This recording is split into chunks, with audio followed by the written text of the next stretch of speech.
Shit.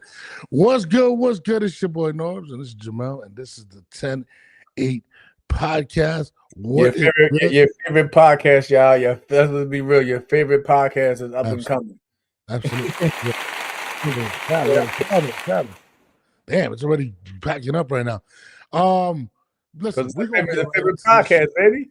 Yeah, this is how we do it.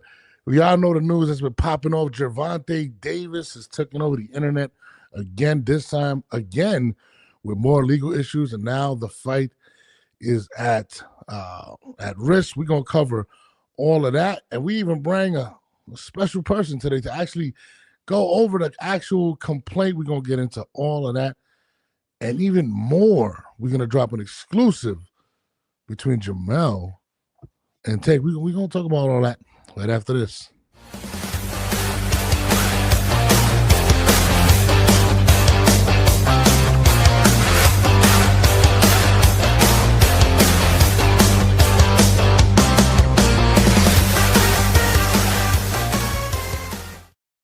My man Jamel, what's good, brother?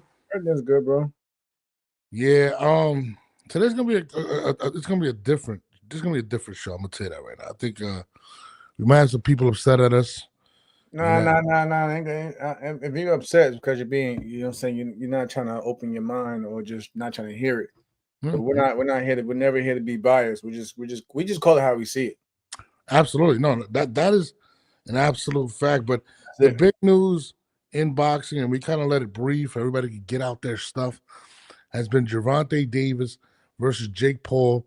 Now is in question, and basically recently Tank had an incident on October 27th that a young lady has filed a lawsuit over, again, with domestic violence, and unfortunately now the fight is in limbo, and it's just a lot of stuff. I'm hearing rumors of it getting pushed back.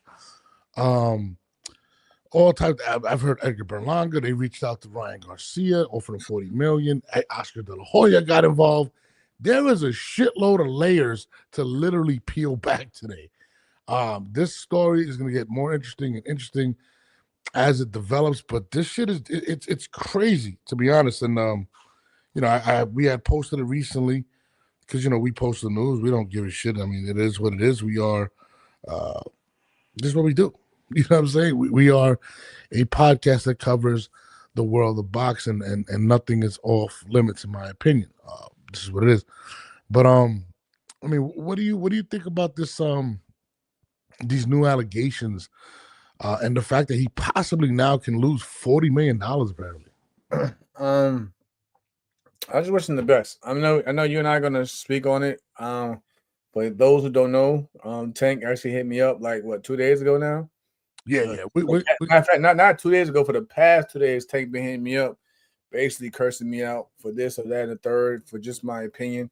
Even when I basically not so much came to his defense, but basically was telling everybody, pray for the dude because something's clearly going on with him. But I guess that wasn't good enough, and Norb's not going to share it. You know what I'm saying? Tank basically he slid in my DMs coming at me from this and that and the third, but I don't take it to heart. I'm saying it is what it is. We'll get into that later on the show. We actually have a guest, and I like to bring on professionals in regards when it comes to lawsuits, because I feel like a lot of people can misinterpret what's going on, don't understand the full. I want people to get the full scope of what's actually going on.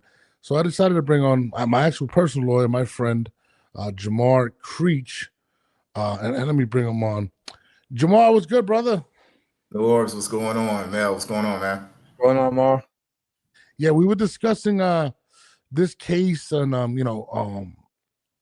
that just popped up recently. It was filed on October 27th, and it kind of shaken up the boxing world, and has put this event that Netflix is trying to throw with Jake Paul into I don't know. It looks like a shit show now.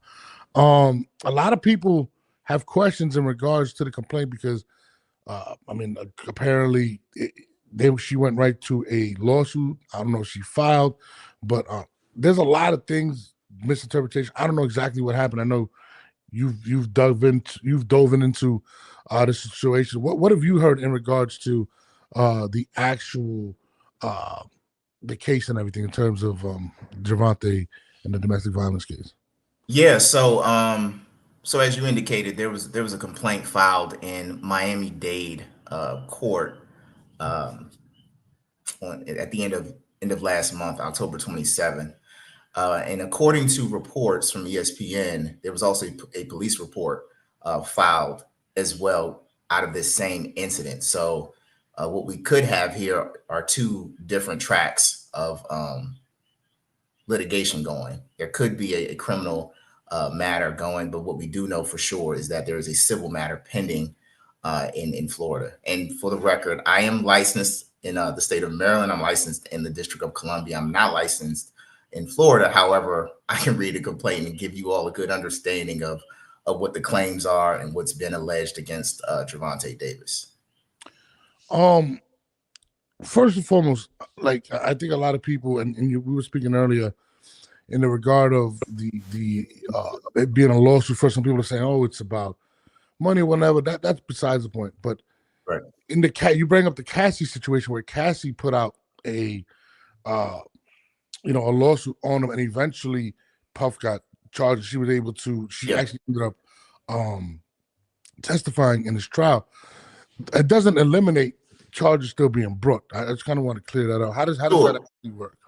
Sure. Yeah. So when you and I were talking offline, I use that as an example to say just to remind people in general that criminal matters are generally matters against or actions against society at large, which is why whenever there's a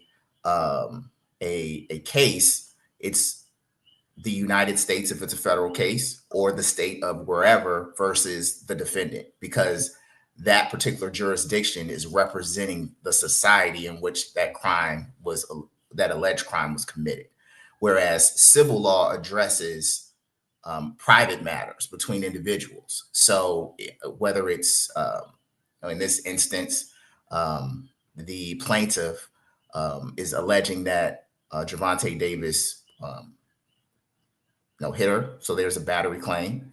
But actually, there are two battery claims. There's battery and then there's aggravated battery because Gervonta Davis is a professional fighter. So him allegedly hitting this woman would not be the same as if, say, I did, right? Because I'm not a professional fighter. Mm-hmm. So there's battery, there's aggravated battery, there's a kidnapping claim. There's a claim for intentional infliction of emotional distress. Mm-hmm. And I think I may be missing one more off the top of my head, but there's a total of 5 claims. Mm-hmm. Oh, false imprisonment. That's the other one. So what we're looking at are all these claims are being alleged against Tank, and the damages that are being sought are in excess of $50,000. Now, this does not preclude a criminal matter being brought because, as I said, this is civil. And if there's an investigation that's done because of the police report, the prosecutor has discretion in terms of what charges, if any, would be brought against Tank Davis. I'm gonna bring up the complaint. This is it right here. I know you wanted to highlight certain things, and again, sure. Yeah, this is where it starts off. Let me know when you want me to go forward. Yeah. So as I indicated a few moments ago, there are a total of 5 claims, and just to kind of walk you all through how the complaint is. This is an unofficial copy of the complaint. This is for public records only, but this is substantially what the case is about. 5 claims. Battery, aggravated battery, false imprisonment, kidnapping, and intentional infliction of emotional distress. At the top of the first page you see here, I believe her last name is Rossell, or if I'm not pronouncing it right, forgive me, but Courtney Rossell, plaintiff versus Gervonta Bryant Davis, professionally known as Tank. And this is, as I indicated, in Miami-Dade County, which is the 11th Judicial Circuit. So normally complaints look, for the most part, like this. There's a caption, and the case numbers later filled in, and then there's an introductory paragraph of some sort, and then we get into what the actual claims are, and an overview of the facts that goes with those claims.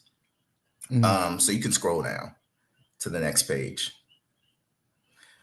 The jurisdiction and venue, just those are requirements to indicate that this is the proper place and that the court can actually hear the case based on whether or not they can exercise what they call personal jurisdiction. So whether that person conducts business, lives in the area, etc. Right. So in this instance, they've outlined that here. And as I mentioned before, damages are in excess of $50,000, which is in paragraph 5. So the subject matter jurisdiction requirement has been met.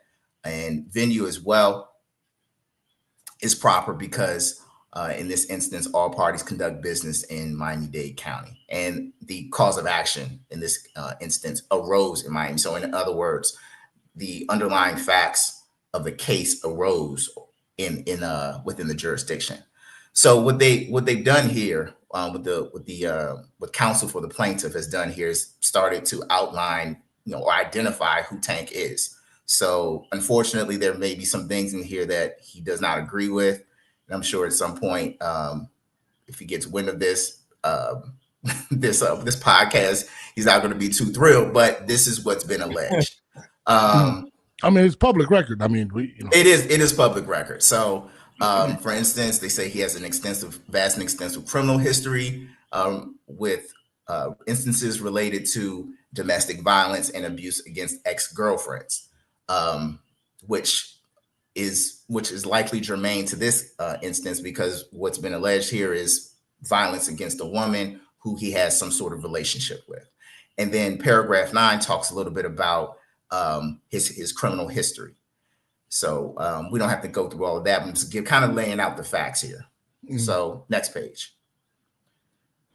And then they get into the specifics about what occurred, how they've been acquainted or how they know each other, which is starts in paragraph 10, and then what happened as far as the incident. So we can kind of walk through this a little bit more, but these are all background facts surrounding what occurred in this case. There's allegations here that this woman was threatened.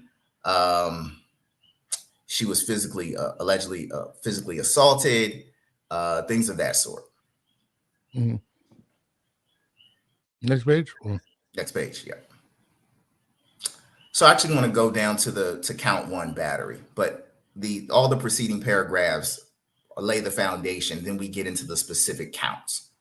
And what's key here is to realize or recognize rather what's necessary to be proven here should this matter move forward to a trial. And civil matters are proof by preponderance of the evidence, which basically means it is more likely than not that this person is liable for this particular claim. So if you look at each particular count, there will be clues as to what the plaintiff, who has the burden of proving what needs to be proved, what needs to be shown for the defendant to be held liable. So for instance, paragraph 22, it says defendant Davis, without the consent of plaintiff, intentionally touched or struck her against her will, right? So there's no consent, with the intent to cause harmful or offensive conduct. So that's one of the elements of battery, right? And then if you continue down there, it says paragraph 24, the contact made by the defendant was willful, malicious, and performed with the intent to cause harm and intimidation. These are all, things that need to be proven to demonstrate that battery occurred in this case. So we can go down to the next count. Count 2, as I mentioned before, aggravated battery. Now, what's most notable for this particular claim is that the plaintiff notes or highlights rather that Davis is a professional boxer, and as I mentioned earlier, him striking someone is not the same as the regular Joe, if you will, off the street. So he's trained, he's paid to strike people. So it's a different type of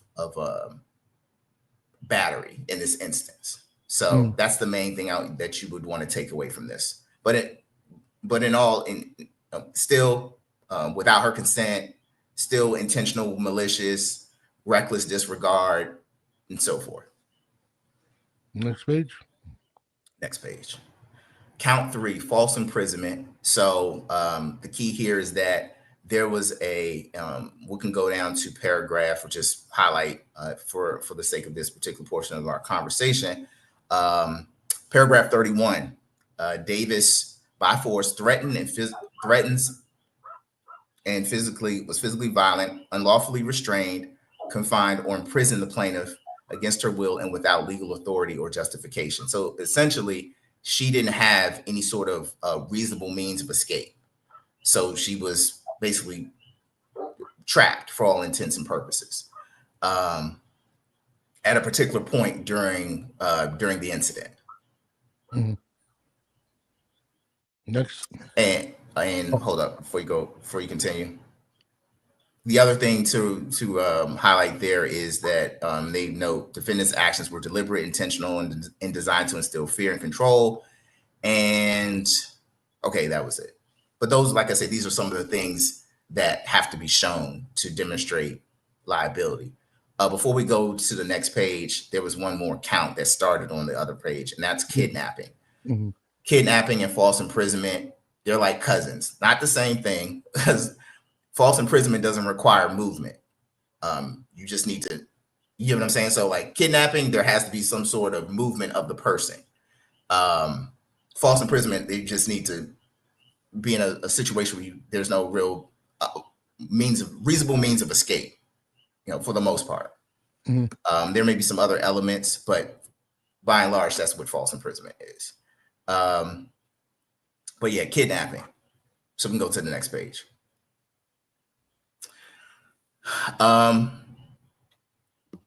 So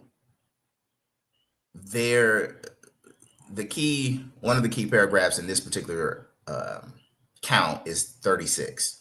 So during the October 27, 2025 incident, defendant forced plaintiff to exit her workplace against her will, dragged her through the establishment, through a staircase, a kitchen, a back room, and all the way into a parking garage, and attempted to force her into his car until she was able to run away. So this is, like I said, this is a distinction between false imprisonment and kidnapping. Kidnapping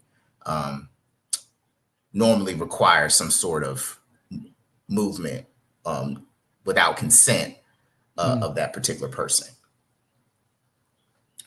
And the final count, intentional infliction of emotional distress.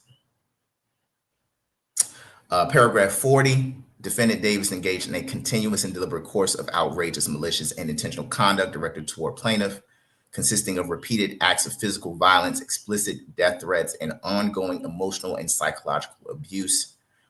And 41, his conduct was allegedly so extreme and outrageous that defendant went far beyond what any reasonable person would consider acceptable in decent and orderly society. So once again, these are the elements of each claim are within the paragraph itself to demonstrate what needs to be shown to hold him liable should this matter go to a jury or there is a jury demand in this case. So it would be a jury trial.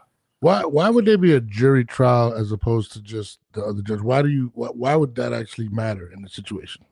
Because I mean, strategically speaking, you would want, if I'm plaintiff's counsel, I would have made a jury demand as well, because a case of this type, it lends itself to a jury. There are unfortunately instances where this is a very fact-intensive case. In some other instances where it's a highly technical case. So let's just say there was a civil matter involving some sort of scientific or dispute over some sort of scientific or matter. So like to say something, a patent of some sort, highly technical, highly specialized, might lend itself to a bench trial, which was a trial before a judge versus one of a jury. This is very fact specific. And you would want a jury of your peers, if I'm plaintiff's counsel, to evaluate and say, okay, well, do we, who do we believe in this instance? Like, okay, well, why was she in this particular place? Why was he in that particular place? Do you believe that he did what she alleged he did? Or, who's credible? And that's kind of why you would elect to do a jury trial versus a bench trial, because this case really is kind of catered toward that. Next page. Or... yeah, I think we're pretty much at the end. Well, close to it anyway. But yeah, this is all related. These last few paragraphs are all tied to the intentional infliction of emotional distress, which is the last claim here. And I think we can, you can flip to the last page, but I think that's pretty much it. But her demand, right, as I indicated, trial by jury. And the other thing that a jury has the discretion to do is, you can ask for a particular amount, but juries can award you more than what you even ask for, which is why it's with punitive damages as well, isn't it? Like there's no cap for punitive damages, correct? I'm not sure what Florida's laws are regarding punitive, so I don't want to speak out of turn. In some jurisdictions, there is a statutory cap for punitives, but I'm not sure what Florida's laws are regarding that.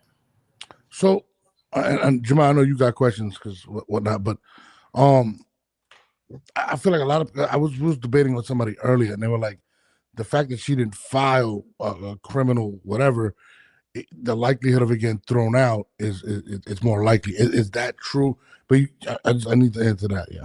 No, those are two different things. And there's actually a contradictory report, because ESPN, and I don't have the article up, but there was something that I read that said that she did file a police report related to this same incident. So there's no requirement that she actually filed a report, right? That's the first thing. I mean, it's certainly advisable considering what allegedly transpired, but that's not a requirement. So the key here is to keep these two things separate. She can pursue civil action as against her person, as against her personal capacity. Yeah. The prosecution could then say, okay, well, let's investigate this to see what acts against society Mr. Davis allegedly committed based on, what's in the police report and any sort of other facts that they uncover in their investigation. And then they can choose. Once again, it's a matter of discretion what they want to do as far as any sort of criminal charges. Now, I mean, that shit is crazy because a lot of people feel like, oh, because the big thing people are saying is, well, she didn't file this, so it's a money grab or it's a money thing. And when you brought up the Cassie situation and the Puff situation, they ended up trying to bring other charges onto Puff, like not even specifically what they were charging originally. Can other charges come to light in this situation regarding Gervonta Davis? I mean, it's possible. Probably not likely, just given the factual scenario, unless there was just something that she didn't disclose in the initial report.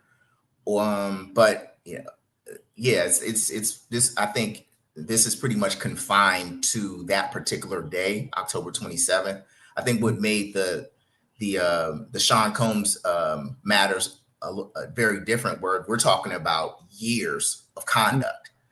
Multiple individuals who were allegedly involved in those acts, right? So we're as the investigation continued, you had to kind of figure out, okay, all right, well, that's why we gotta update these charges, or that's how superseding indictments happen and things of that sort, and on the criminal side. In regards to Tank, now people are saying that he may lose the fight. Right. Can Tank now turn around and because they're saying they're offering other people fights? Can he turn around and sue not Top Rank. I'm sorry, Netflix, in terms of him losing the situation. Have you seen any of the legal aspects on that side? Yeah, I'm not sure what's in his agreement with MVP, which is Jake Paul's promotion.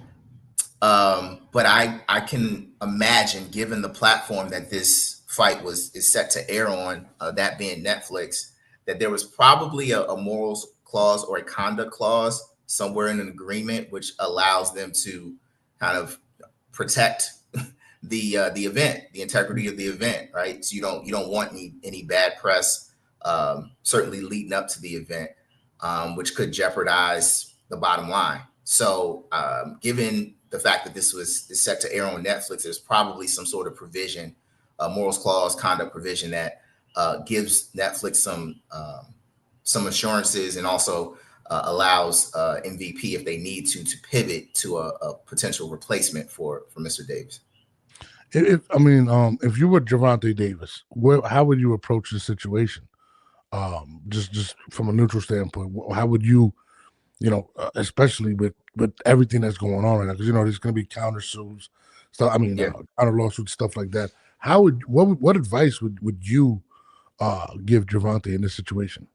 Yeah, I would. I mean, at this point, I would look to get this matter resolved as soon as possible, because I think if this doesn't, I mean, we're what, 13 days out, give or take. Yeah. Something of that sort. So a little less than 2 weeks out from the fight. My math may be a little off there, but a little less than 2 weeks out from the fight. So we're, given all of that, I would look to get this matter handled as soon as possible, and then, make it known to MVP that this is not a problem moving forward. This matter has been addressed, and that you're ready to fight on fight night. So you kind of suggesting to settle, because she didn't put a price. It's kind of just like, look, it's sometimes those things. Sometimes you end up paying more than just what the damages are in the lawsuit, right? I mean, if he's potential to lose some money here, other opportunities. I mean, hopefully, that doesn't happen, to him. But in a situation like this, you want to address these matters. And once again, let me be clear. I'm not in any way suggesting, or trying to minimize what's been alleged here. It's if what's alleged here is true, it's certainly horrible. And money doesn't necessarily, wouldn't necessarily fix anything of that sort. But I'm saying, just if we're talking legalities here and strategy and how to salvage his position with this fight, strictly from that standpoint, I would advise a settlement. I would advise keeping the lines of communication open with MVP to provide them with assurances that the matters has been addressed, and that we're ready to proceed fight night. I mean, MVP did put out a statement, and basically it said that they're monitoring the situation very closely and have put out offers to other fighters just in case this fight doesn't happen on the 14th, and even saying that they might push it back to December. So pretty much, would it be a fair assessment to say that they're kind of pushing Gervonta to get this done as soon as possible, or possibly lose the fight? Because that's kind of what the message sounded like. Yeah, a settlement in this case would be confidential, so it would be a lot better to settle versus possibly taking this matter to a discovery trial and so forth and so on, in which case his statements would be of public record. So I do agree. Yeah, you keep quiet. A settlement is keeping quiet, because a settlement would not be, a matter of public record in terms of the terms of the settlement. But getting the matter resolved, I mean, if we're going to use the Cassie and Sean Combs incident or lawsuit as an example, if I'm not mistaken, that settlement came within less than 24 hours, or 24 to 36 hours after that complaint was filed. And yeah, there was speculation in terms of what was all of the provisions of the settlement, but no one really knows all the terms of the settlement, because Cassie was still able to testify in the criminal matter. So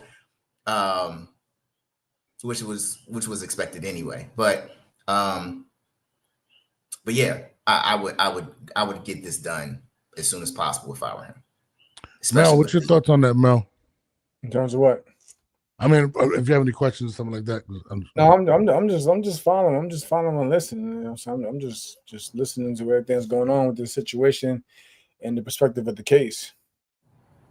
I mean, it's unfortunate because, like I said, when I seen the statement that they did put out, it did seem to be like, like a warning, like, yo, bro, like you need to deal with this because we're ready to give this back to Ryan Garcia or some of these individuals, even though Oscar did come out and say that's not happening, but they did put out offers to other fighters. So it did seem as if they're kind of pressing Gervonta to nip this in the bud. But, that's what I'm saying. Jamel, I definitely appreciate, giving us some clarification and a better understanding of what's going on. I'm Jamar. That's Jamel. Right. See, you being mad racist. I'm like, hold on, I ain't saying that.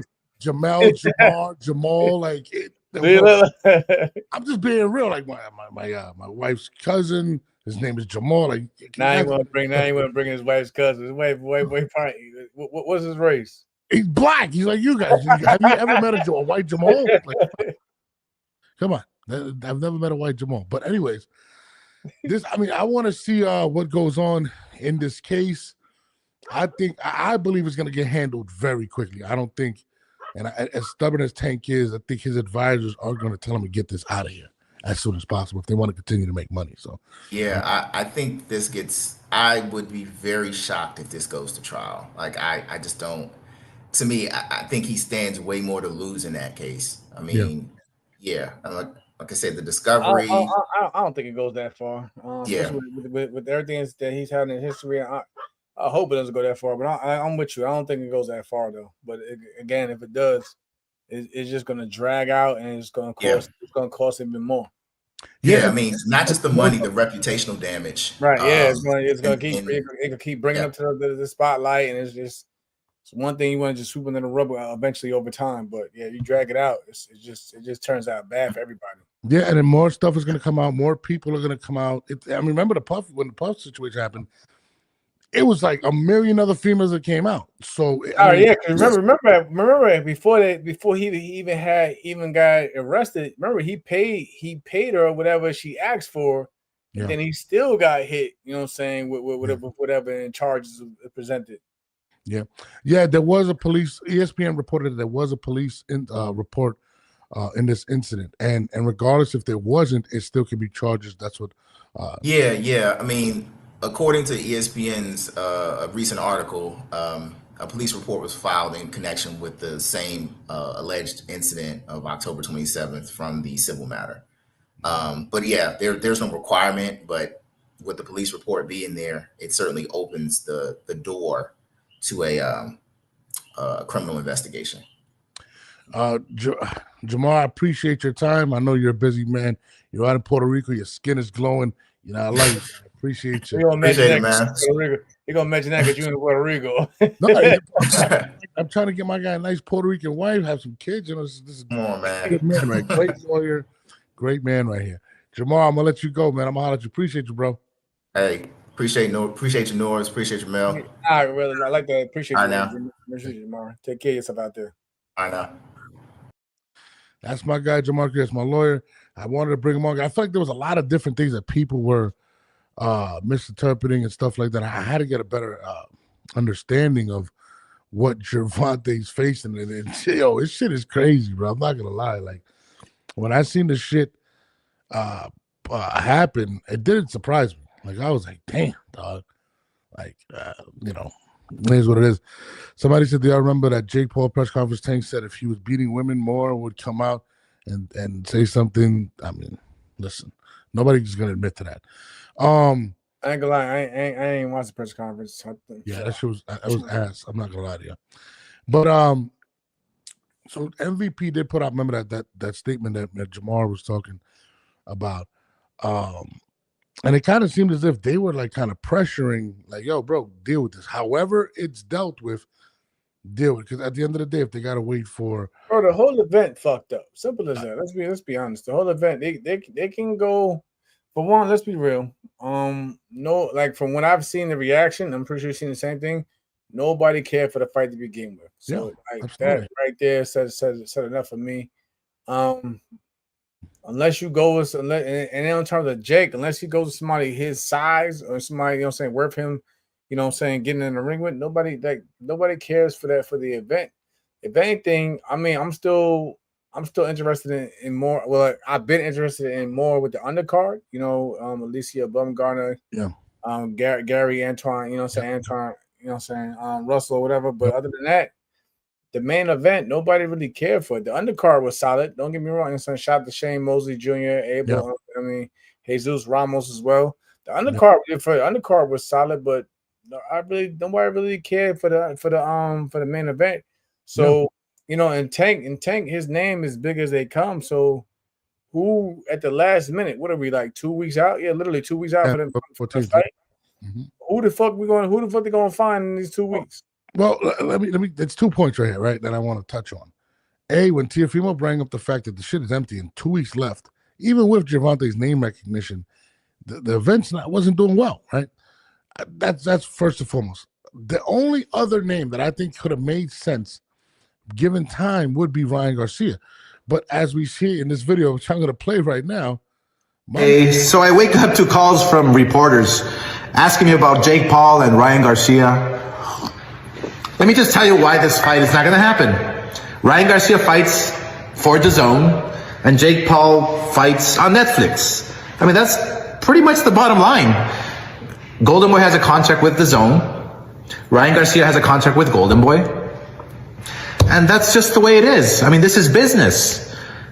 Ryan Garcia's probably going to go on a rant saying, oh, you're keeping me from making money and this and that and fighting. No, you have to go by the law, by the rules. You have a contract with DAZN. You have a contract with Golden Boy. It just doesn't happen that way. So anyway, until next time, we'll see you Saturday for Virgil Ortiz. But again, Ryan Garcia's next fight will be announced by me, who he's fighting, and when he's fighting next. See you guys. Oscar put it out there right away. He said, no, it's not happening. Just like he shut down when he wanted to fight the guy from Japan. I mean, So did Ryan even come out and say anything that he wanted to fight Jake Paul? I hope not, because remember, Ryan was one that thought there was the fight with him and Tank was Jake Paul and Tank was a joke to begin with. So if you come out and trying to say you want to be the replacement, it kind of puts you as a hypocrite at the end of the day. Well, to be honest, he did do an interview. I want to say it was with Najee. Yes, it was with Najee. Shout out to Najee. And he said that he would fight Jake, but he's also a lot bigger than Tank. And 190, he said he walks around at 175. This is what he said. Nobody cares. I'm with you. Yo, if anything, let's get back to boxing. I'm saying, I seen a lot of people already felt that he didn't even deserve, even the world title shot at Mario Barrios. So if I was someone, I would just focus on that. But nobody, like I said again, you came out and said that Jake Paul and this fight was a joke to begin with. So don't go out there and then try to say because Tank is out or supposedly out and want to come in and replace him for this event, even though your promoter just put it out there like, listen, you're signed with Golden Boy. Golden Boy Promotions has a contract and a partnership with DAZN. It is what it is. So I don't want to hear no rants from Ryan and crying, saying that I'm always holding the back. Like I said, at the end of the day, you're still getting opportunities that most feel you don't even deserve. If if you happen to go against Mario Barrios for the WBC welterweight title after coming up a loss to Rolly Romero. So again, I really don't give a fuck to hear from Damn. No, I'm just being real. Like you people like that, so they actually get more rewarded than like a lot of fighters that you feel like just haven't gotten a shot and deserve a shot. And right. It's really not a knock against Ryan because he hasn't said anything. Because I can't sit there and come at him like that. But I'm just saying I'm not trying to hear it if he does. Like, yo, bro, you still getting more opportunities than most fighters ever gotten in their whole entire career. Without winning a big fight, yeah. You get a chance against Mario Barrios to finally become a world champion. So if you don't get the call, well, you're not going to get the call apparently. So if you don't get a chance to fight Jake Paul, nobody want to hear it because, dog, you came out not so long ago and said that the fight was a joke to begin with. So I don't want nobody cares to hear that. Well, I'm bigger than Tank, and you said the fight was a joke, and Jake Paul needs, needs to go out here and fight real boxers anyway, his size. Yeah, no, so you got to X him off the list, right? Another name mentioned was Edgar Berlanga, who walks around close to 200 pounds. It's probably around Jake's size. Nobody cares, bro. Damn, is there anybody that can save this event? Bro, well, I mean, come on, man. Like he's rated as a cruiserweight. Yeah. Simple. It's not listen, if y'all want to take it, shout out to my man Edgar Berlanga. If y'all want to take it because y'all want to get paid, go ahead, dude. I mean, 2 week notice anyways. It wasn't like it was your event. So Edgar, if you're the replacement and you want to get that bag, hey, go ahead and do that. But it just I'm talking on the other side, like dog. A few months ago, they were saying that they was attacking anybody that came at them, saying that all these fights were funny. I'm just saying though, a few months ago though, they were saying literally that they was going to sick the lawyers on anybody that said that his fights were fixed and this and the third, and that he deserved the ranking from the WBA as a cruiserweight. Ranked, yeah. Go, I'm saying, go fight a cruiserweight, dog. I don't care. My thing. I don't even care if it's a last minute replacement bum on the bottom of the list. But go fight a cruiserweight. Like y'all made a big fuss about. Oh, we deserve the ranking and yada yada yada. And we're gonna stick the attorneys on anybody that says we don't deserve to be ranked or the WBA and yada yada. All right, go fight a cruiserweight your size, bro. Nobody was interested in this fight to begin with. I think, like I said, Tank came at me probably because what T.O. said about the tickets. Oh no, we're gonna get into the tickets. You see, the tickets wasn't moving, so for a fact now with all this going on, the tickets are definitely not moving anywhere. And it's not a knock against the card. Like I said, shout out to Alicia Bumgarner, shout out to Gary Russell, shout out to Shane, shout out to my man, Jesus Ramos. I wish y'all the best, and I hope that y'all still get to make y'all money and compete. But for the most part, the shit was a joke to begin with. So now let's get back to the star of the show or the star of the weekend, Gervonta Davis. I mean, I feel as if, and we're going to get into what we really want to get into as well outside of covering that, Gervonta Davis maturity level at this point. I mean, you're 32 years old. You've been extremely erratic over the last year in terms of saying you want to get away from the sport. All these things. He's attacked people in the media. He's attacked myself, all types of people, and continues to do the same thing over and over. Not only that, and we're gonna get into this, and this is the one. Gervonta Davis threatened you in your inbox. I mean, listen, and this is what I'm gonna say about it. I think Gervonta's a talented fighter, but clearly. There's something wrong with him. And look at this. Look at that. You had this is you tweeted him June. You see what I said to him like 2 years ago, a year ago, whatever. You know what I'm saying? Go get So Gervonta Davis tweets you or inboxes you on your Instagram, I'm assuming. He says, "You're a meat hugger, and when I catch up with you, I'ma show you." Now we spoke about this off air, and I'm like, dog, are you serious? What I mean, apparently, we're gonna put the other stuff. What was your reaction, Jamel, when you seen this? I know what my reaction was. I mean, I wasn't surprised. Like me and Tank, every like 5 years or so, me and Tank bump heads when we like this. It's not a new thing to me with me and Tank. You know what I mean? That's like I said again. Tank know me, I know him. Like I said, we've hung together, we had conversations. You know what I'm saying, face to face. I know his team, he knows my people, so I'm not surprised. But like, it's just that, and this is remind you, this is before this is before all that mess hit with that really came out just now with the media. Yeah. So I can understand to a certain degree. You know what I'm saying? Maybe he was frustrated because everything else is starting to come. But again, maybe there's even, like I said, you seen there was like he didn't make any details put in, but I think this came from maybe from the clip that's been floating around with T.O. pointing out the ticket sales and saying that it wasn't selling. I don't know. Maybe I was meat hugging T.O. I don't know, bro. Well, he actually sent you more messages, and we all know, you had some situation as well, and I think I'm gonna That's like if anything, when the whole situation came out with this recent thing, I clearly, like I said, I don't know if you got the screenshot of it from the post, but I clearly said, Yeah.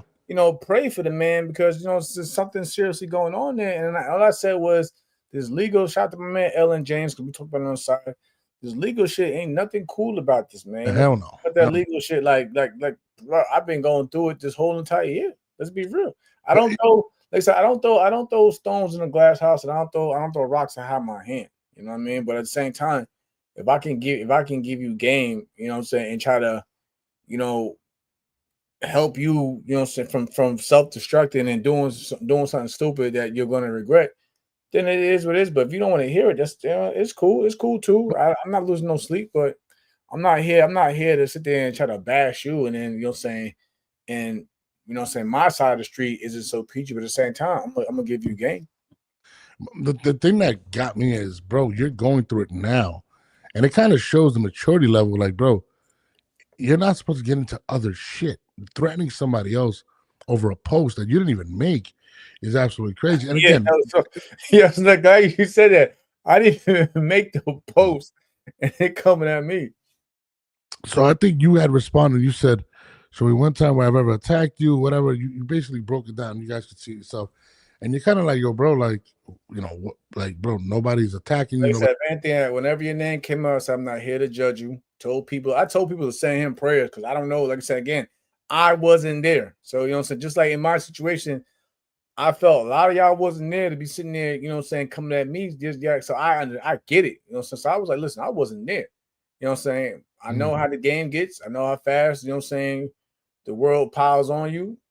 That, that ain't hate, that's understanding. I wasn't there for whatever situation you're speaking on. So I never spoke on it, which I never, even when we had our little back and forth in the past, like I said, me and Tank go this shit like every 5-6 years. So never took it to heart. I don't now. As y'all can see, I don't have any issues now because I'm too old for this shit. I've been in similar situations, publicly, and I know how ugly the pressure can get. So I would never throw stones, like I just said earlier, in a glass house. You got too much. Like I said, he got too much talent. To keep feeding into negativity.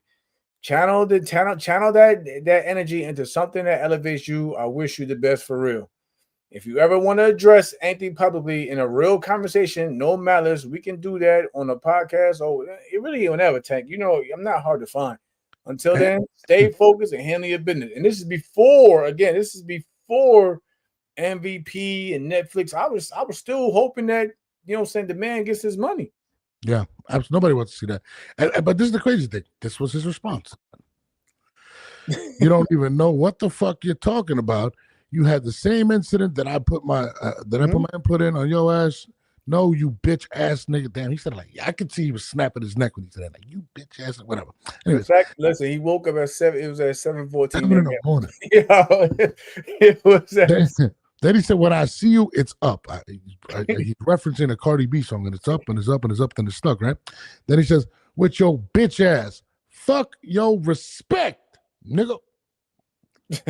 And I said again, I'll be taking you. Listen, I come back mature. I said, show me one time I ever attacked you. I don't have no tech. I have no reason to attack you, bro. I've known you since you was like 14, 15 years old. Stop it.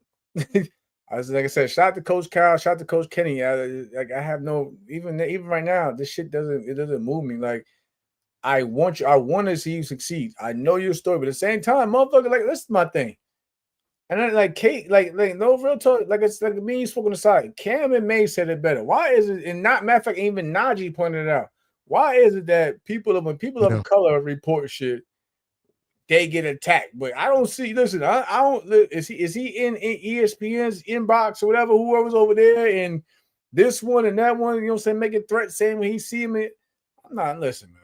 So let me jump in real quick. So for those that don't know, I forgot. I think Prince said he's right though. Didn't Mel have his own thing? Yes. Yeah. So let me clear something up, guys. And I'm trying to get game. Listen, man. I'm like I said, I'm an open book. Let me get this. My brothers Ellen and them, they really didn't want me to speak on it. But like I said, if you're going to be old and mature, you got to, you got to take accountability.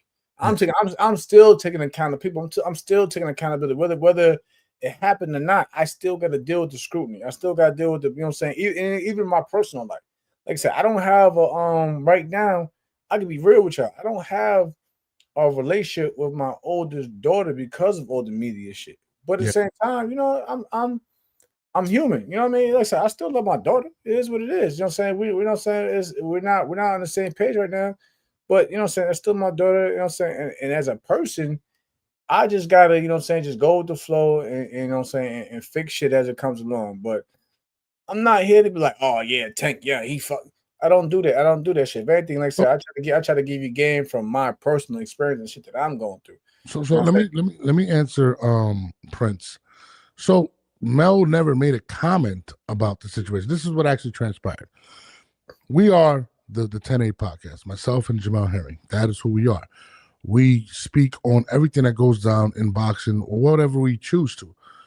It was news. It came across my timeline and I reposted it. I didn't even make a comment about it. I just posted it. Now, every time I post, me and Jamal, or even when Jamal posts something, we add each other as collaborators. So he accepted the collaboration and it went out there. You know, people saw it. I mean, if you go to my Instagram, that's what I do. I report the news, whether it's Layla Ali versus Clarissa Shields, whether it's, you know, whatever it is, I put what I can on my page. So Jamal actually never responded to the situation. Jamal did make a comment and said, pray for him. That's all he said was pray for Gervonta, which is a notable thing. So Jamal actually did not take a shot or anything at Jamal. Nobody took a shot at him. We just reported the news. Now, this is where I have a gripe with people. Did Gervonta inbox the people at ESPN? Did Gervonta inbox this other media? And to your point with Najee, why is it when an urban outlet like myself or Najee, Jamal, why do we get these messages when all we're doing is reporting what's transpiring in the media? We're not saying it was right or what's wrong, but at the end of the day, when you choose your situation, which you wanted to be a star boxer, you are going to be met with criticism the same way. And matter of fact, I respect where Prince is coming from. Like I said, I'm over here nonchalant, but please, can you take time to answer what Prince is talking about in the chat? Oh, I put that. So what I'm saying is that was my title. Gervonta Davis needs to grow up, and this is what I'm saying. That's me saying this. Because at the end of the day, bro, you're going through something, right? And your immediate response is to threaten somebody else. What do you think that could lead to? Okay, I hear what Prince saying. Prince is basically saying we're doing a whole podcast or a whole episode on the case. All right, whatever. Then he said, look at the title. Okay, my thing is this to you, Prince, and it's nothing like I'm not coming at you crazy. But do you think him being his name being as big as it is, you know what I mean, and a real serious public figure, do we not gotta start taking accountability, or this is a problem where people feel like, okay, we seen it. Matter of fact, in the post you put it out too, Norbs. I see people in the comments saying that they feel like his fans want to make excuses for him, where you know saying they're enabling it, where you know saying he's going to continue to doing whatever they claim he's doing.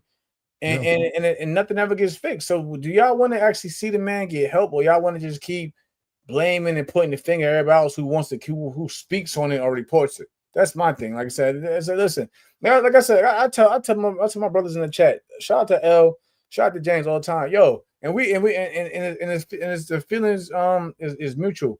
If I'm fucking up, please, yo, pull me to the side and be like, yo, bro, you wilding, you doing too much, you fucking up. This was you, because that's what they did to me, and they always did that to me since I was like 7, 8 years old. If I'm fucking up, pull me to the side and let me know, yo, you need to start making corrections and change up or fix yourself. But if y'all keep going, y'all keep blaming, y'all keep attacking everybody else that mentions the shit without going to the, you know what I'm saying, without addressing the issue within itself, that's not going to help anything. So, okay, God forbid, some other shit pops up a month or two now. What y'all gonna do? Y'all gonna get mad at me and Norbs because we addressed it, or we mentioned it, and then we're getting attacked for it. But then there's far bigger outlets out there. There's far bigger outlets out there that probably that go detail for detail. Like I said, I didn't really look into the shit. I didn't really read into the shit. I didn't really care. It just, you know what I'm saying, it was just out there, you know what I'm saying? It was a topic that's out there, whatever, this and that, and the third. But Whatever, man. Y'all can say what y'all want, but again, I'm not. Y'all not have once heard me even attack this man's character even on the show, and y'all seen what he said to me, and y'all clearly see the messages, and I still never show any ill intent. You know what I'm saying? And matter of fact, there was more after that, Norm. You know there was more after that, but I let it be. Yeah, no, absolutely. I think this is how he ended it. It was just like, you heard what I said. That's what he said. Now, this is and okay, so I'm going to take 100% ownership. And then, again, this is before the whole MVP. I said, listen, I hear you, brother, and be well, handle your business. I still wanted him to go get his money, you know what I'm saying, and go get it. And then the same day or the day afterwards, this is when the whole, you know what I'm saying, the whole news hit with the whole MVP making their statement. So why is it that the people that is actually making the business decisions, they can say whatever about pretty much, you know, getting a replacement? Why am I attacking them? Hold on, people. Give me a second, 214. Give me 1 second. I just want to make this point real quick. Guys, I titled it this because at the end of the day, it's the facts. He has to grow up. Listen, you get to an age, you're hanging out at strip clubs. You're dating the wrong women. And again, I don't know nothing about Shorty. No disrespect to her family. But you continue to step in the same shit. Wouldn't you want to jump past this shit instead of keep stepping in it? And I'm just saying, Gervonta's a talented fighter. And to threaten Jamel, in my opinion, was absolutely insane. You're just adding more shit to the pile. You know what I'm saying? And to me, that's a maturity thing. Tank, you're fucking Tank Davis. You're Gervonta Gabriel fucking Davis, bro. Whatever the fuck your middle name is. And you're out here like threatening people as if more lawsuits cannot come to you. And that's just the fucking facts of life. The facts of life. You got to grow up and you got to get rid of the people that are around you, but clearly they're not protecting you. And that's what I'm saying about Tank Davis, in my opinion. 214, you're in the building. 214, you're in the building. What's up, brother? Oh, yeah. You know who it is. Oh, my God. D-Block, D-Field. Coming at you live from the greatest city of all fucking time, Dallas, Texas. Man! What's up, my brother Noise? What's up, my brother Hearn? Y'all good tonight? Yeah, we good, man. We just talking. We're talking. What's up, brother? Now, I will say this. You know, I think I can do that. I'm going to keep it real. You know, I'm going to calm it down a little bit, and I got to keep it professional. Okay. You know, I've been saying this for the longest, maybe 5-6 years now, when I said that Tank Davis was not the biggest person that they thought he was. You know, he was supposed to be this next great, great entity in boxing. He surpassed a lot of numbers for just what he came from, right? From where he came from just the struggles. I respect that. But the problem that I had with Tank Davis was when they kept on pushing him at the media, saying that he was absolutely the face of boxing. And I said this to myself: the truth will always set you free. Tank Davis will never become what you think he will become, because there were holes in his game. And when I say holes in his game is this: there's moments there where you could say that Tank Davis was really not about the game. He never took on the challenges. There were fighters right there they were biting their tongue. I want the damn fight. He never gave them those events. He never gave the public the events that we wanted, because he thought to himself he was the biggest diva out there in boxing. He thought to himself he was at that Floyd Money Mayweather ass without even doing anything like Floyd Money Mayweather. And this is what I say, Norm. When you say to yourself that you at that level and you even have a 7-fight deal with Amazon Prime, and there's no evidence, which Najee did have that interview with him, but he never asked him, where's the evidence? See, when somebody tells you something and they have no receipts, then how can you believe them? You just got to go with it. See, the difference between that and Floyd Money Mayweather was Showtime actually showed you the receipts. Floyd Mayweather showed you the receipts, that the money, the bag was there. Tank Davis lied to his public.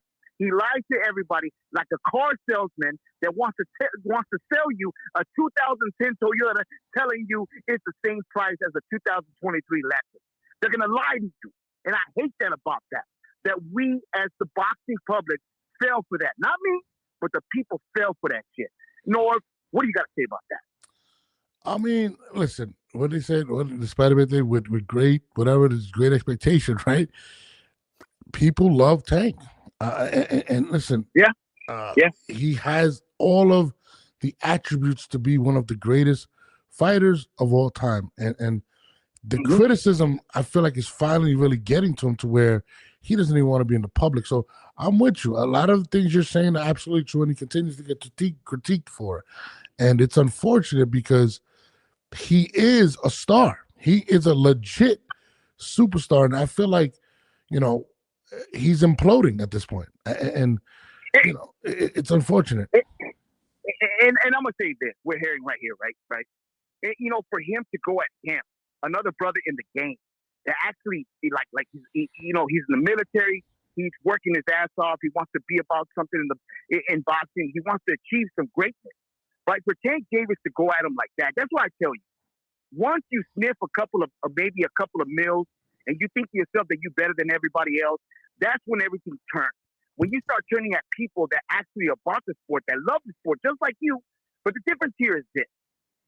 I remember there was a moment where Daniel Jacobs came up to Charlo, and he said, "You're not touching M's like me." Right? And Charlo was looking for that, was saying that Jacobs was scared of him. Do you remember that moment, Norm? Mm-hmm. And Jacob said, "You never touch M, son. You never touch these M, son." He said, "You don't know what I'm talking about. I know what you touched it, and you ain't touching it." And that's what I'm saying. Jacob confronted him just like Aaron confronted Tank Davis and telling him, "I don't give a fuck what you saying, brother. I'm here. I'm a real G. You can't punk me out. You ain't about that. You think that I'm not about that? I'm here for it. I got that smoke. I don't want no beef with nobody, but I'm here for it. And nothing but respect for your brother right there with you. Nothing but respect for the podcast. And keep it real.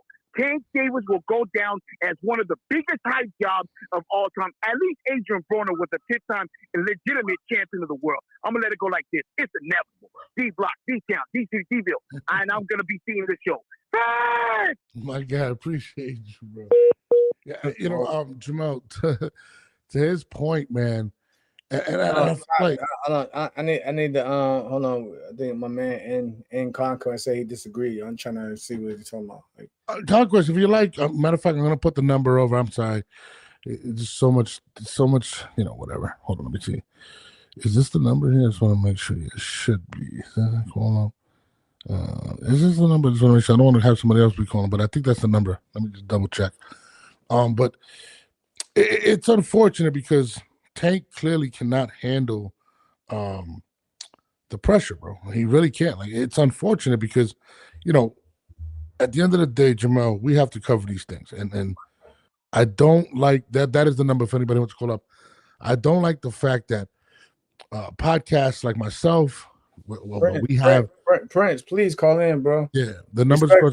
Please call in because like I said, I can't do that. I can't keep doing the texting back and forth. But like, I would love to hear. Yeah, just your opinion. It's, you know what I'm saying? But I might learn something. Shed some light, for real. Yeah. Listen, guys. I think Tank is could be one of the biggest names in the history of boxing. All I'm saying, and especially with the title, is it's time to grow up. Sometimes you just gotta just take your ball and go home and just say, "Yo, I gotta reevaluate what I'm doing." You know what I'm saying? You got 2 daughters, 2 beautiful kids, and I think you got a son, if I'm not mistaken, right? Eventually those girls are going to understand what's going on, and you want to be a father. You don't want to put yourself in a situation where you can be incarcerated or hurt, and I'm rooting for him. I'm not the biggest Tank fan. He has disrespected me in the past, but I don't have nothing against him. I'm not personal with him. I want to see him do better, and that's one of the reasons that. That's why I kept it G. Like, I'm not about to argue with you, bro. Like, Tank, I know, like, we know each other, bro. Come on, we hang around the same people, all that whole. When I see you, this and then the third, yada yada yada. Cut it out. We're not doing that. Yeah, I mean, and that's the thing, though, Jamal. But if I'm gonna be someone older, you know what I'm saying, like that, bro, I told him, yo, get off the fucking radar, yo. Lay low, take care of whatever issues you got behind the scenes. Again, I don't know what the fuck happened. I'm not trying to, so I'm not gonna sit here and point the finger and say this, because like I said, again, I'm not. I'm not gonna do that shit. But at the same time, bro, all that rah shit that's going on, what the fuck is gonna get you, bro? No, absolutely. And that's my thing. His reaction to the criticism was to threaten another man. And I was just like, dog, like, what? Like, bro, like, you're gonna add to the shit pile that you're in right now? Like, come on, bro. Like, and again, you know, I wish he would get it and understand. He just, you know, he does. I mean, look, the last year Might be D-Block. Yeah, it's definitely D-Block. D-Block, what up, bro? No, it's D-Block too. I'm sorry, I had to call back in real quick. What's up, bro? You know, I know you said that you're not a 10K, but D-Block is. D-Block is an established, certified, I'm stampified Tank Davis hater. But you know, the hate is real. The hate is real. Oh, it's real. You know, I lost a bet and I got a tank tattoo on me, my brother. I'm not gonna lie. That's the Ryan Garcia fight. You got a tank tattoo on you? Are you serious? I got a tank. I fucked up. I fucked up. And I hate him every time I gotta wake up every day. I gotta see this damn tattoo. I'm not gonna lie. So that's why I got hate for the brother. I got hate. It's fun. You know, and definitely when we start going live streams on our shows, we definitely gonna show the tattoo and say how much we hate that's hilarious. But I'm gonna say it like this. I gotta be like this. You know, how do you say it? When you say the man could have accomplished so much, but his kryptonite was women. His kryptonite was women. Because we know where he came from. We know that his mom and all, we know the whole situation, what he went through. To be surrounded by Al Heyman, to be surrounded by these promotional companies, like he should have never left Floyd Money Mayweather. I promise you that. Because when you notice when he was with Floyd, at least Floyd was taking care of him, making sure the brother was straight line. Didn't go through the same thing that Adrian Broner went through. See, when he wanted to go independent, he had ears in his ears, like Floyd Money Mayweather said, hey, you want to listen to other people, let him do what he has to do. Eventually, he's going to get caught up. And that's what happened. The brother is he's a young man that will, like you said right now, Norb, the show is about grow up. I promise you right now, Norb, in a year or 2 years from now, it's going to be the same situation. It's like my cousin, Norb. I'm not trying to take over the show. I promise you, I'm not. You good, brother. My cousin kept on going to jail every fucking year. I told my dad, my dad was, my dad's a pastor. He said, son, I believe in God and I believe that he's going to change his mind. And I told my cousin, why you like going to jail so much, brother? You go every year. You don't change. He goes, you know what? It's just an addiction. I love it. It's like a rush. Tank Davis has something with women that his hands just can't, like he's a boxer. He's programmed to do something, right? And when a woman rejects him, a little man, of course he's a little man, rejects his ass, then he gets upset. I mean, if you dating strippers, what do you think's gonna happen? There's gonna be men around them women. And I'm gonna let it go like this. My brother, great show. I know how to just call in one more time. Everybody on Ed, keep on viewing it. Retweet to retweet. This is the hottest show. This is the hottest podcast. We got the two brothers with actually information, and they're coming with it. And you know when D-Block says it, we coming with it. Have a great night, guys. I'm still gonna be seeing beautiful show.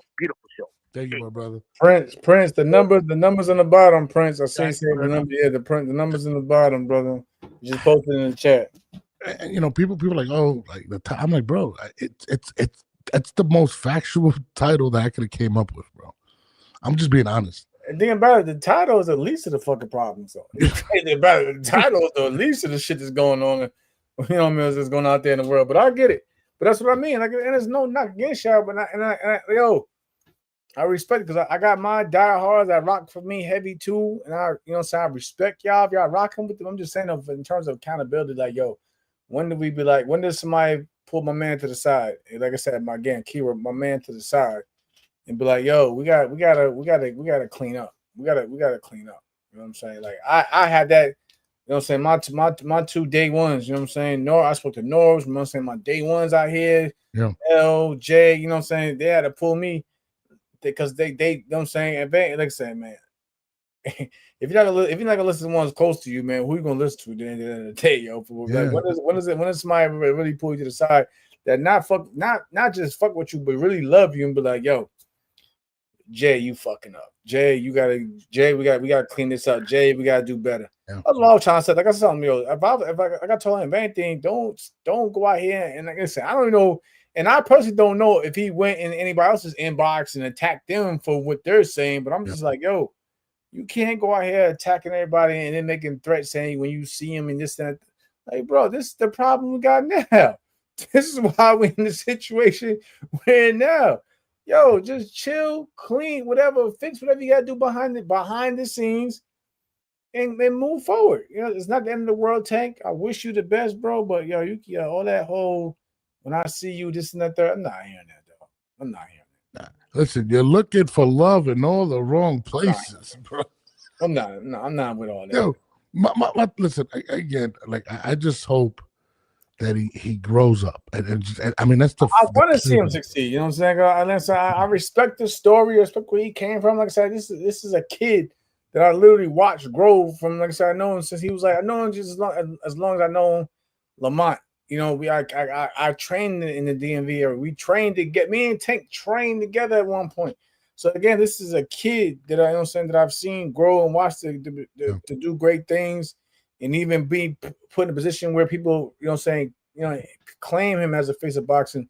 Like, bro, I just want to see you do good. But for you, if you don't want to hear what I got to say, that's cool, whatever. But all that rah and when I'm not. No, listen, man. Listen, guys. Okay. I'm not listening. No, I'm not hearing that. Yeah, no. And again, listen, guys, we're a media outlet. Myself and Jamal. I'm probably gonna take. Listen, once Norm stop chopping this shit up, be real with y'all. Once Norm stop chopping this shit up, because like again, Tank, you watch everything, and I respect that. You know what I mean? But you watch everything, because like again, we don't even follow each other on social media outlets anymore. Because I'm saying he got me blocked. We got into a few years ago. He unfollowed me, whatever, this and the third. But you clearly still tune in to see what's going on. But cool, whatever. But like I'm telling you right now, I'm telling for y'all watching, he's probably gonna see this and still come at me with something on whatever. But again, I'm still gonna continue taking that high road unless you want to really come on, man. Yeah, no, I mean, listen, man. I wish him the best, and again, listen, we're a media outlet. We're gonna cover stuff. And again, we're gonna form an opinion. We're gonna come professional. That's one of the reasons I bring my lawyer on, so he can actually break stuff down so people can understand. Motherfuckers got mad, but that lawyer on. Huh? What I mean? What you said? Motherfuckers got mad because I bringing them attorneys in. Wow, why you say that? You know what it is?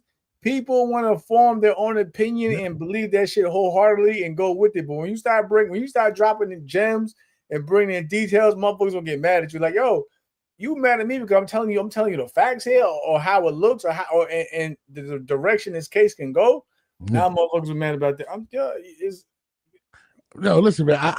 When I get into let me just chill over here, bro.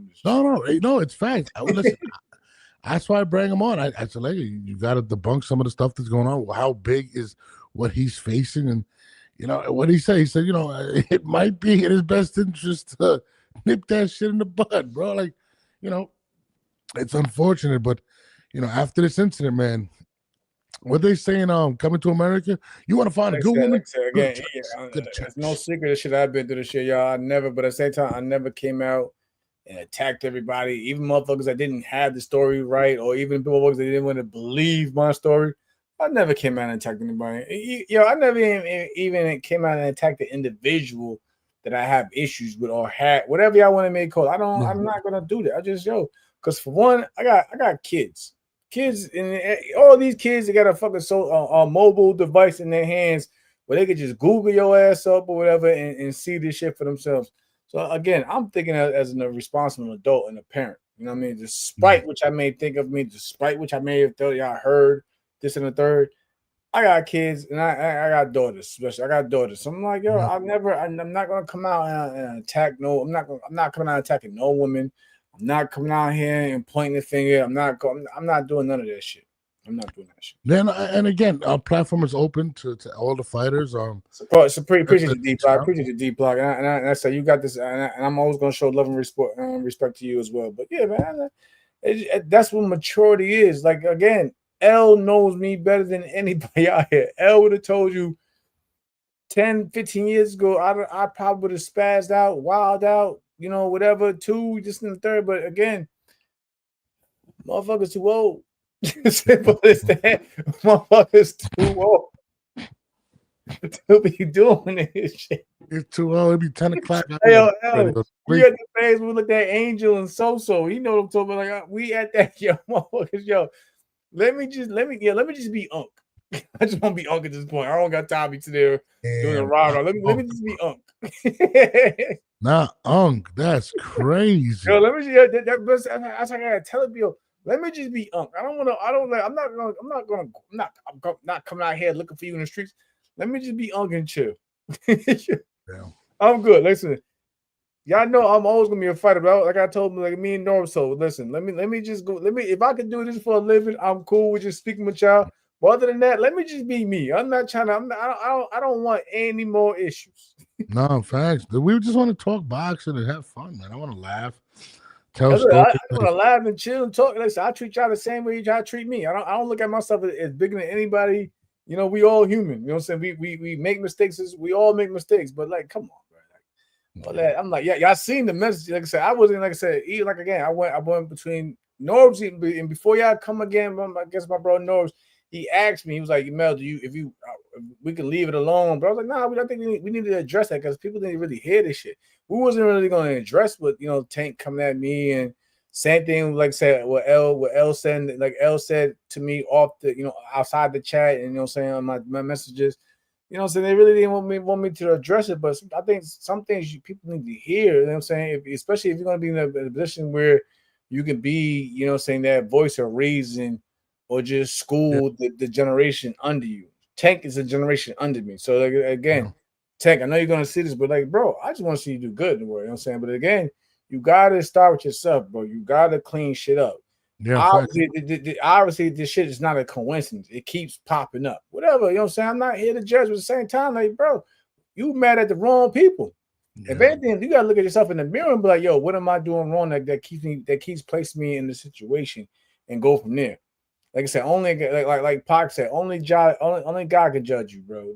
So I hope you take that. Whatever you want to come back, be mad at me, whatever. I don't care, bro. But yeah, I mean, listen, hope you got something out of it. I don't care though. At the end of the day, bro, you risking losing more than just this 40 million. Bro, you losing 40 million. Crazy. Crazy. And you know what happens once they see you a target, the wolves come out. There's gonna be a bunch of them. If I was ever put in a situation, L, and they heard that I lost out on 40 million, yo, just stop being my friend because I fucked up. Right. yeah, just stop. Yo, pull me to the side, slap the shit out of me, and be like, yo, Mel, I can't rock with you. You that's 40 mil. 40 mil, dog. For what? Bro. For what? I'm no disrespect to no woman out there, but in this story, you losing 40 million for somebody you throwing ones at. Stop it. Oh. Stop it. And like I said, we go back 92, beat people up in the motherfucking in the elementary school. if I ever do some stupid shit like that, you can't be my friend anymore because I don't fail everybody. Yeah, man. I mean, listen, man, like I said, like coming to America. What did the man say at the barbershop? You want to find a good woman, you gotta find her in the church. Awesome. Find her in the church. 253-253. You are live on the Teddy Podcast with myself and Jamel Herring. Let me put you on. God damn it. Hold on a second. Oh, Jesus. There you go. What's up, 253? What's popping?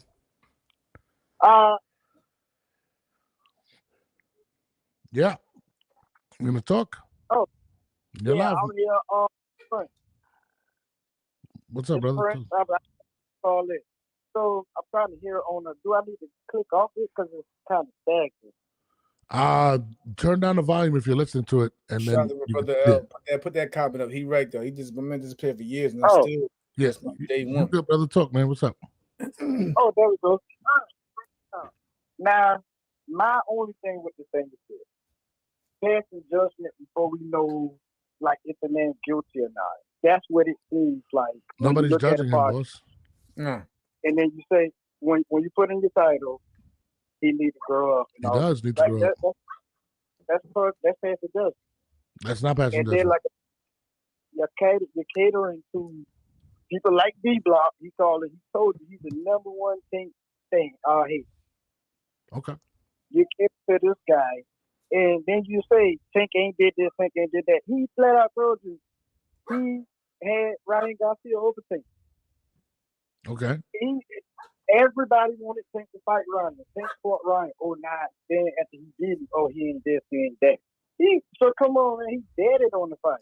Yeah. Okay. Y'all are always, and so I would, if it me, a human being, I would get mad at that too and be like, man, F that sport. I can never do enough.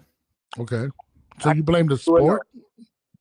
I blame the new media.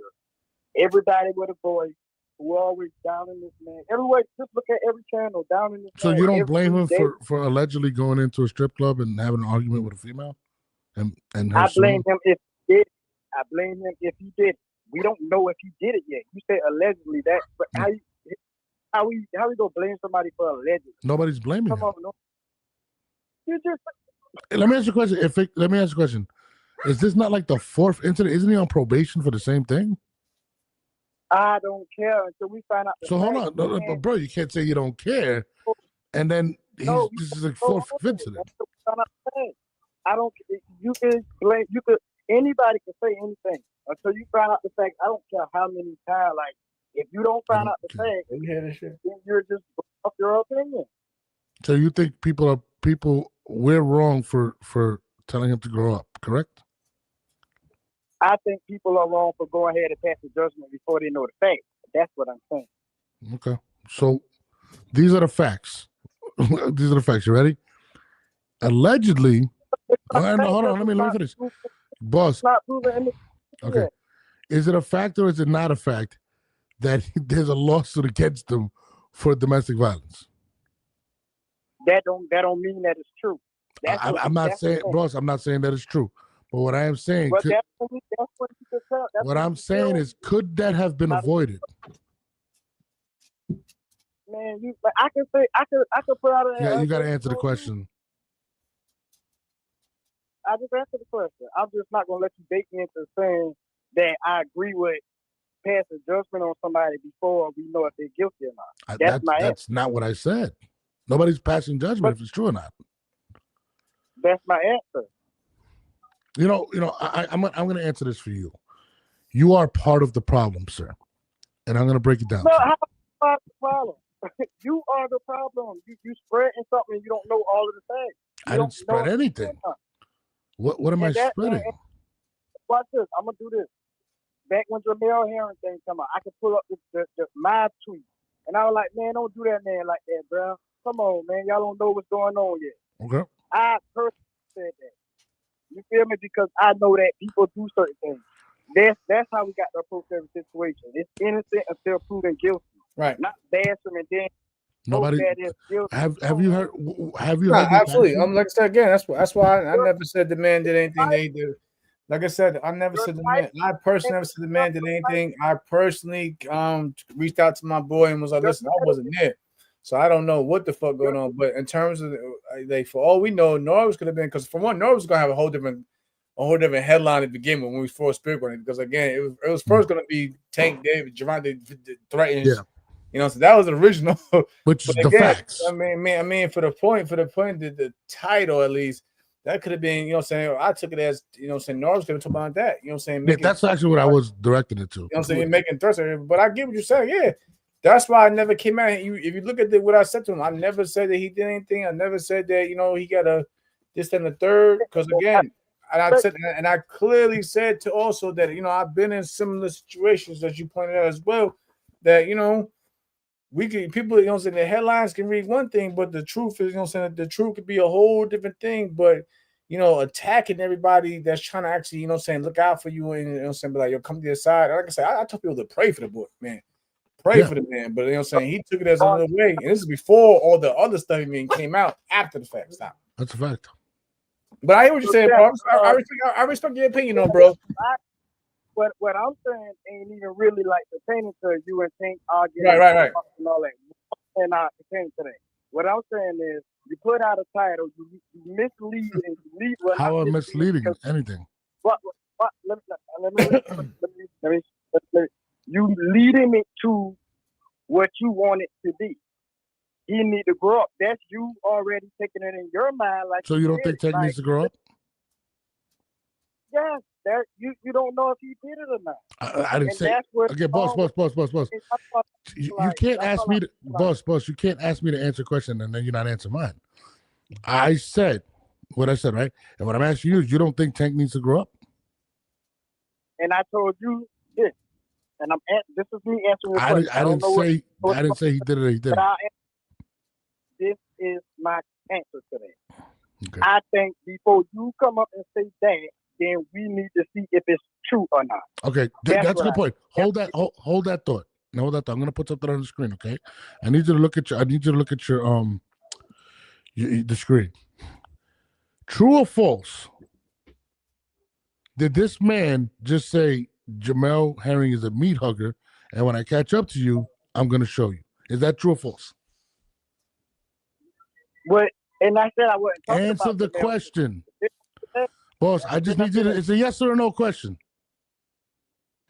I can't even read it on my phone. I can't see it. Okay, I'm going to read it to you. He said, you're a meat hugger, and when I catch you, I'm going to show you. Is that accurate? Is that what he said? That's why he needs to grow up. Bottom line. Jamel said nothing to him. Jamel did not disrespect him one bit. And because people are critiquing him, he's taking out on people that have nothing to do with the situation. So however you want to interpret the title, that's pretty much why I came up with the title. Okay, well, hold up. All right. Well, then it's still misleading because what was the opening show about? Nobody knew that you were talking about that until that part of it. No, I actually said that in the opening of the title of the show. Well, okay, but when I got on, you was going over his tape, and I read again. If I walk into a situation where I see a guy beating the hell out of somebody, right, and I walk into that situation, but I didn't see what started it, right? Was I there for the whole situation? No. Exactly. So you wasn't here when we opened up the show. I'm glad you said, and that's the same scenario as if somebody goes to the police and say, "Hey, this person did this to me." I did not say. I never said Tank Davis did anything. Well, then that's what I'm saying. You're touching on it, and you're saying it like, man, never mind. And I'm telling you as a listener, this is what I got out of your show. Okay, listen. So you can't just be like what I got out of your show. If you didn't mean that, then you feel me? Like that should have been. No, I meant my title. But that's all he was doing. The channels is affecting him.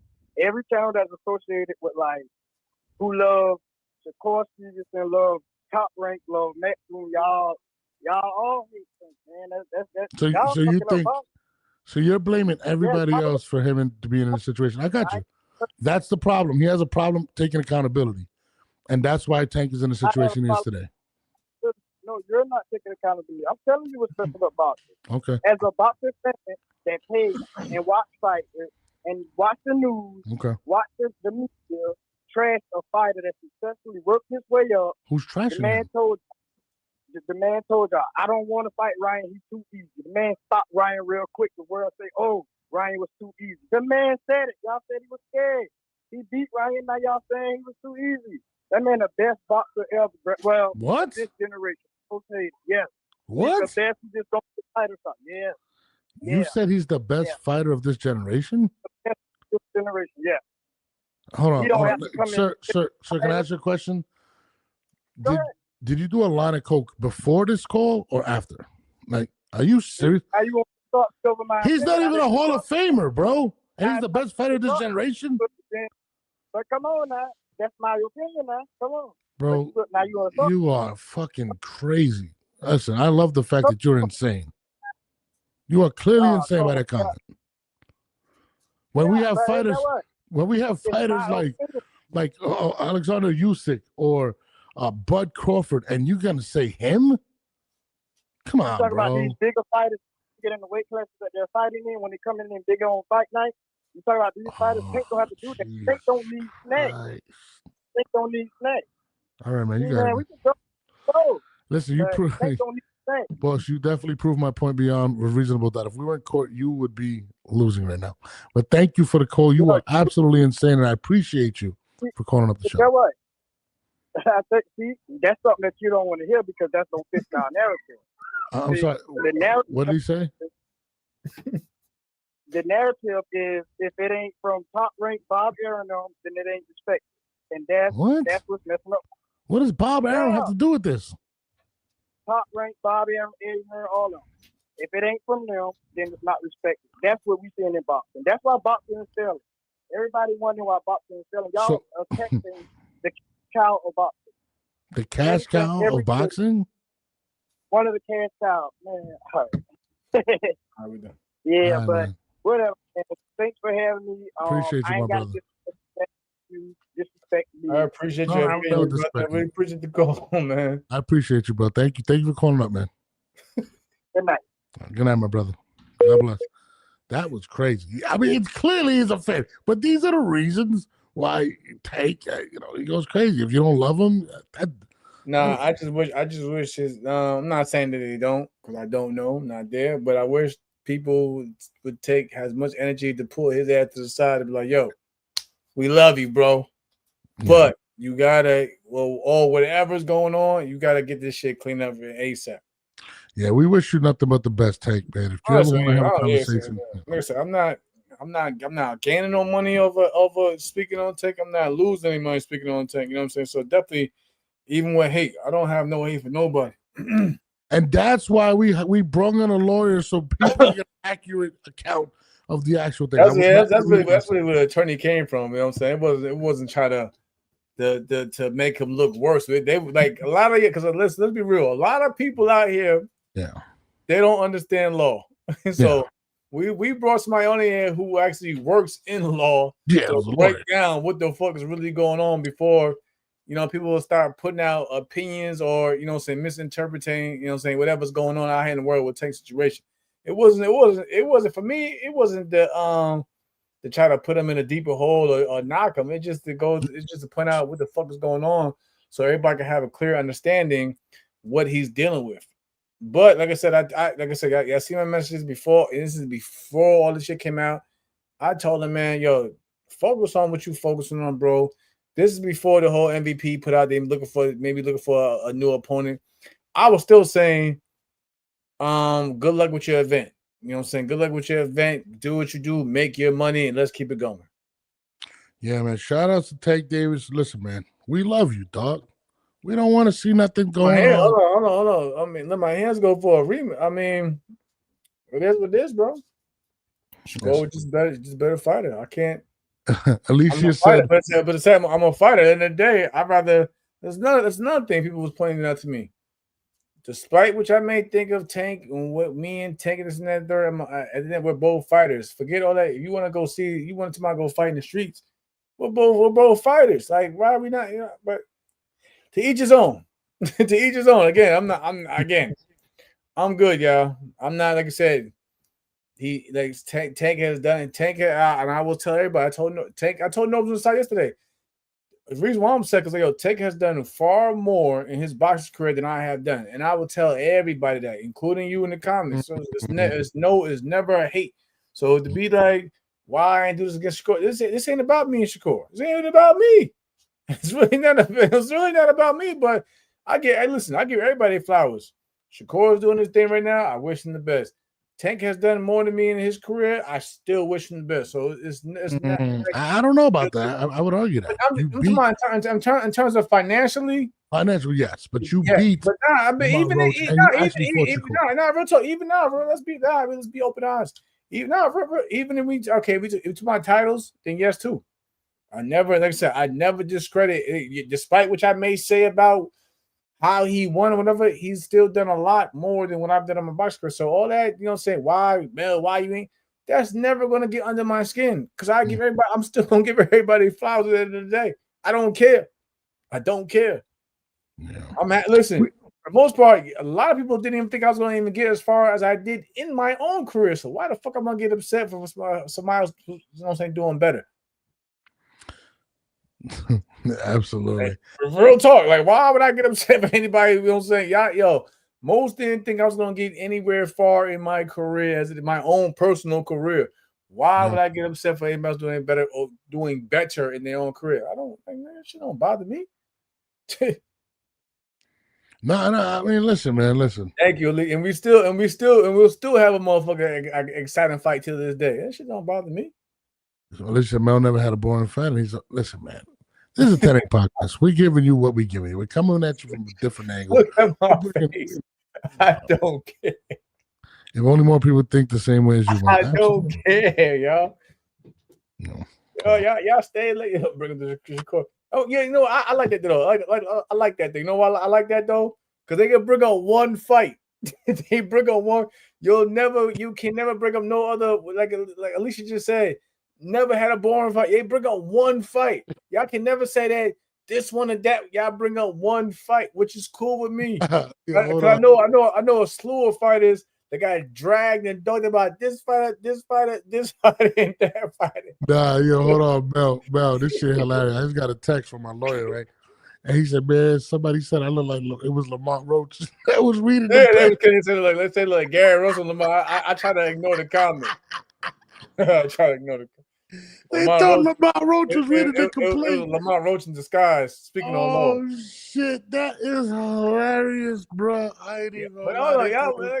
I want to bring about. I want to throw them in the bus. Y'all bring up Shakur, but we don't bring up the one guy that I beat that y'all favorite had an issue with. Facts. Nobody will bring that one. That was a fluke, though. That's what I'm saying. Y'all pick and choose when it comes to me, though. Okay, pick and choose. They pick and choose all the time when it comes to me. Somebody said, tell how I met Pun.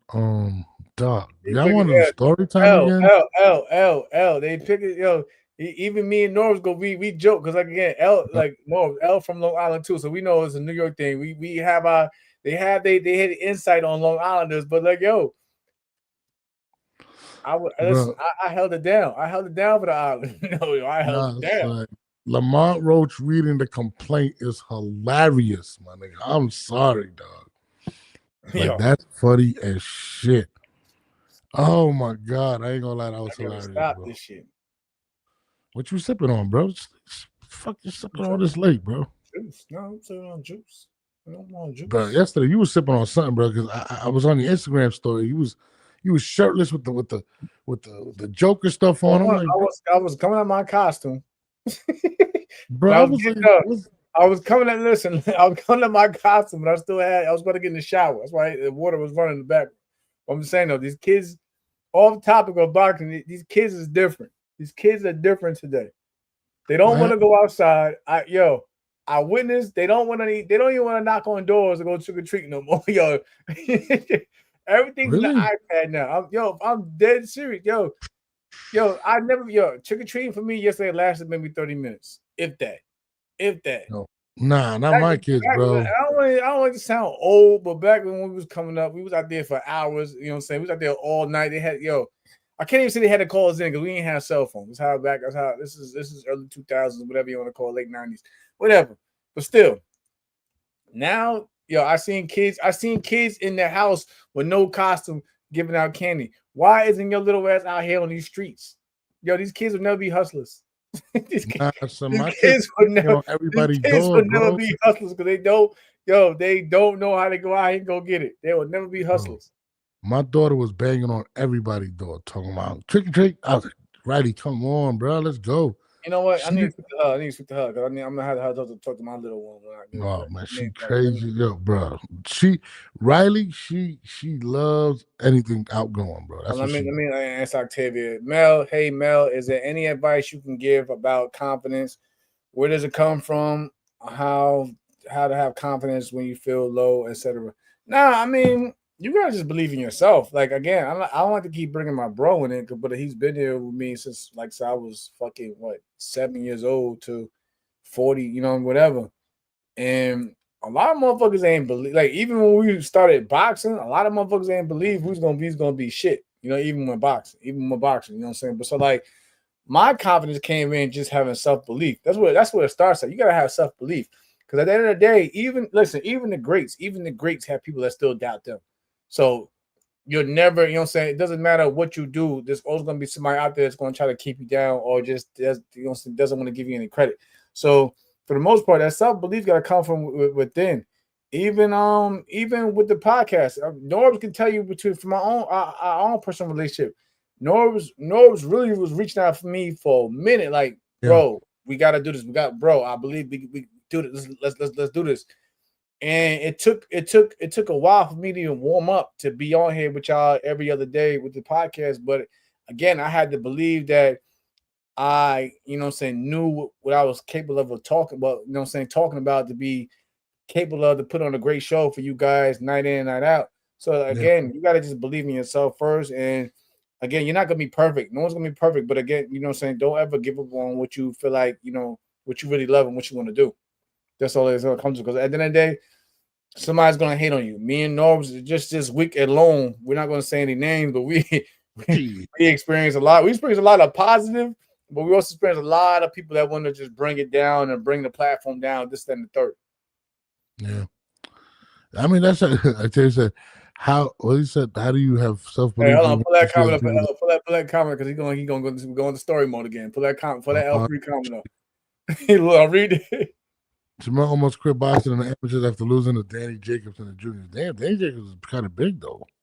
That's how long it was, bro. Damn. Hey, what was this? This is what, 2001, 2000. This is yo. I had to go listen. I had to lose. I fought Danny in the New York Junior Olympics, the finals. This is your neck of the woods. No, this happened in Gleason's. This happened in Gleason's. I fought Danny. Danny beat me. I had to go home and had to go watch Shane Mosley lose to Vernon Forrest again for the second time. Damn. That same day. It was a bad day. And then L can tell yo, shit. I think it was L and my boy. Shout out to my boy Ashanti Hendrickson. Like, I think it was them. I took like 3 months off from boxing. In the amateurs, that's a big deal, because the amateurs is always events. You know what I'm saying? Especially in New York, bro. There's always shows, and I took literally. Yo, L, what happened, L? When I lost to Denny, I had braids. When I came back, I had a Caesar. Damn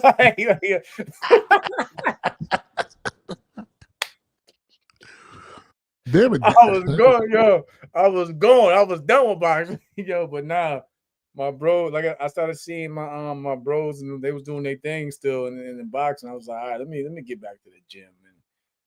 And I came back. L. That's when I came back, and I stopped, and I knocked out or stopped dude in Glen Cove, where Ashanti's from. The R&B singer. You know what I'm saying? Ashanti's from. I remember I stopped dude. The motherfucker was pissed off at me. I stopped doing in his hometown. But yeah, L tell the truth. This is real life. But again, I had to get that self-confidence back. I had to believe in myself, and I had to get back in my grind. And I came back. I did what I did, and then afterwards, that's when I went. I think that's when I went into the military afterwards. But yeah, I was after that Danny Jacobs loss. I was like, yo, fuck boxing. Yeah. Oh my God, the Haitian sensation. That was my first fight as a boxer, professional, amateur, whatever. It was rough. I don't know where my co-host went. So we on story time right now, but L's definitely digging into the vault. My bad, I had to run to the bathroom. Shit. He ain't even giving nobody no warning. Bro, I jumped out in my bathroom right here, bro. Listen, y'all seen, he ain't wiped his hands. He just wiped his face. I ain't gonna lie, bro. I ran right out. I had to come back. I baby wipes. I apologize, bro. Shit. I didn't want to leave the show too long. Damn. I ain't up there. I was thinking about Danny Jacobs. I'm like, damn, Danny's like 160, 168. Like, how the fuck did that happen? Me and Danny we still talk about that shit to this day. Me and Danny, really? Yeah. That was my first. Yo, L. When I was fighting amateur in New York, I thought I was the shit. I was beating whatever. I thought. Then I ran to Danny Jacobs, and I had a reality check. I was like, oh, this is some bullshit. I ain't fuck this boxing shit. That was my first loss. Hold on. You gotta elaborate on that. That was my first loss. Was that bad? Was my first loss. I was like 16 years old. Was it bad? Yeah, it was bad. For real? He fucked you up like that? Yeah, dead. I said, oh, I gotta get my shit together. There's levels to this shit. I see. Oh, there's levels. There's levels. Danny put it on you like that, dog? That's crazy. I said, there's levels to this shit. That car ride back from Brooklyn to Long Island was quiet as shit. It was in the back like this. So how did it end? No. How did it end? I gotta hear this Danny Jacobs story. Like, how did it end? Like, what? It was bad, bro. You see Wait, how you see how I keep looking. You see how I keep looking down? Like it was bad. Bro. Damn, it was like that. It was like that. It was like that. That's crazy. This nigga was only 15 years old at that. So you know you. He was talking shit. I'm only a year older than Dennis. I'm like, yo, you a 15-year-old dog. I lost to a 15-year-old kid, dog. It's wow. Word? Was he talking shit to you too? Nah, he was mad. That's the thing about it. He was mad. He was mad. He was like non-echelon. He was just like quiet. Danny always been late. Danny's never been a braggadocious dude like that. You know what I'm saying? He's always been laid back quiet. I was like, this that bullshit. Damn. Yeah, it was bad, yo. So Danny Jacobs gave you your first loss from Brooklyn. Yep. I can pull up in my first loss. Real talk. He retired you and he came back with a season. No, he didn't retire me. He put me. I mean, he put me 3 months. 3 months. He put me on summer break. It was like summertime like that. It put me on summer recess early. So how was the car ride home? What happened in the car ride home? All right, yeah, that car ride home was quiet as shit. Shout out to Danny Jacobs, man. I like Danny Jacobs. That car, that car ride was quiet as shit. We don't much listen because I never forget. I went back to L house. And we watched the Shane Mosley Vernon Forrest fight, and then Shane lost. I was heartbroken. It was okay. Shane was my favorite fighter. Yeah, me too. You know what I'm saying? Then he lost listen, I was already fucked up from the first fight. I'm like, yo, he just came off, you know what I'm saying, the Oscar win, and this he pound for pound number one. Yeah, he was number one at the time, yeah. Yeah, that's what I'm saying. Pound for pound number one. Then he had listen. That's why I never put on the motherfucking American trunks. Because Shane had to go back, y'all do y'all research. Shane had the motherfucker American flag trunks on, and my man Vernon hit him with that shit. And I was like, oh, no. Nah, overhand right. It was an uppercut, then he boom. And then Shane went, I said, oh, he went down. I said, oh, remember it was the first round, some shit like that? Yeah. The first fight. Boom. Okay, they get the rematch. All right, the rematch, come on. I fought Danny that same day. I had to go back after that ass whooping to go see the second fight. I said, nah, fuck boxing. That's crazy. It's boxing shit for me, yo. It's too stressful. I'm gonna clip this. Danny Jacobs almost retires Jamel Herring. Almost. I ain't gonna lie, I was mad when Shane lost. And I remember watching that fight. You know, Shane used to always do this thing when he would shake his hands and then he would get to it. And that fight, he was shaking, he stopped shaking his hands. What do you do? Shane's come out like this. Keep the hands warmed up. He keep the so can have that quick twitch, motion. So you got to keep the hands warmed up. And then Shane, I said, "Oh God, Shane!" Oh man, that hurt me too. Shane was I got my signature signed glove from Shane. Shout out to Shane Mosley, man. That's my man. We supposed to get Shane on, bro. I want to get Shane Mosley. He's one of my favorite fighters too. I'm cool with Shane Jr. You know what I'm saying? So like again, and then El can tell you best. El got stories too. Shane's come train in Long Island. El can tell you those stories too. Shane was like that, bro. I think he's one of the most underrated fighters of all time. Look, see, look, pull up L. Say, well, Shane, you sparred my man Mosley. Body shot. Shane was like, bro. Oh, yeah. Damn, you got to spar Shane. And he dropped me with a body shot. Damn. Yo, Shane was like that, bro. Shane was really like. Yeah, he was that guy. His biggest loss was when he had that situation with his manager. That was his biggest loss. That shit was crazy. Nah, the biggest loss was the wife. Yeah, that's what I'm saying. That was his manager. Jen. Manager. Hey, he fucking cooked that nigga. I don't want y'all laughing at me, but true story. The first thing I did because of that shit during my situation, the first thing I did, I went to go get my world title. That is hilarious. Yo, I promise you. The first thing I did after my situation, I said, I'm gonna get my world title because I'll be damned if somebody auction off or keep my world title. I wanted to get my world title quick. Bro, L is hilarious. He said it was painful, but it was one of the best memories of my lifetime. For real, yo. Shane was like that, bro. I still to this day. Listen, lightweight version of Shane Mosley stopped everybody. Bro, I'm not gonna cap. I'm laughing because Al knows exactly what I'm talking about. Yo, when I went through my little situation I'm going through right now, the first thing I did was, I thought about Shane Mosley. I said, let me get my world title. yo, you're not selling my world title or auction. Let me go get my motherfucking world title back for real. Damn the bread, yo, Alicia. Damn the bread.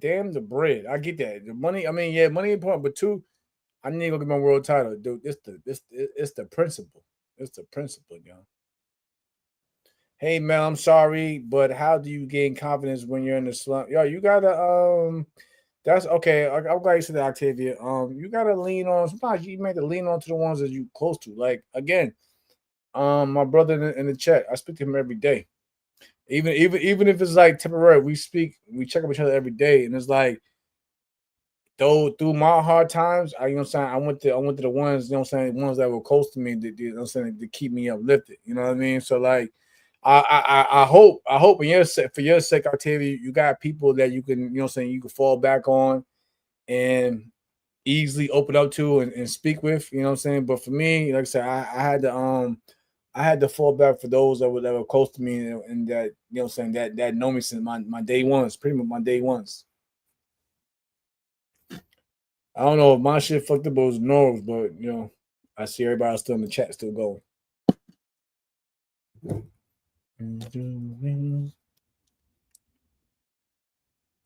Yeah, what is going on?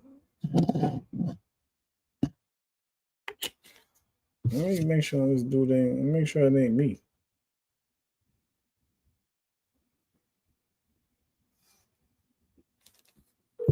Call the dude. I don't know what's going on with Norris. He keep going to the bathroom. Yo, hold on, bro. Oh, you good? I thought it was just me, bro. Like, I thought it was just me, like, cause he the host.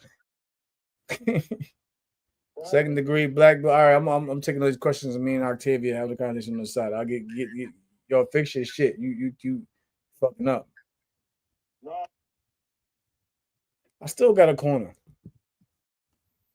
I still got a corner. But yeah, Octavia. I'm just saying, like again, amateurs. Nobody gave me much of a chance doing anything. I came back. I became a national champion. I went to the Olympics. I represent. Not only was I an Olympian, but I was a team captain. So that was a feather in my cap. Even at the Olympics, I'll never forget. I could probably pull up for y'all later on the next show. But like they didn't like basically a writer had put out an article for the 2012 Olympic U.S. team, and they basically gave me the lowest rating of being anything successful as a pro. But then if you look at my team, if you look at my team from the Olympics, real talk, if y'all really go to do your homework and take your time to go look at the 2012 U.S. men's Olympic team and go look and then go look to see how many of us became world champions and how we represented ourselves as a pro, as a champion. Guaranteed that, you know what I'm saying, I outshine a lot more than people that expected. And there's no knock, but I'm saying that just goes to show like I didn't really care about what people thought or what I could and couldn't do. I just went out there and did me. If anything, I thought it was like easier for me to go do what I had to go do because the pressure wasn't on me like you had the pressure on guys like my man Errol Spence, Jose Ramirez, you know, those guys who had a bigger name than me, you know what I'm saying, going into the pros at the Olympics. I felt like the pressure was bigger on them. But for me, motherfuckers didn't really give me a shot to do anything. So I just went on and did my own thing. And I just crept under the radar.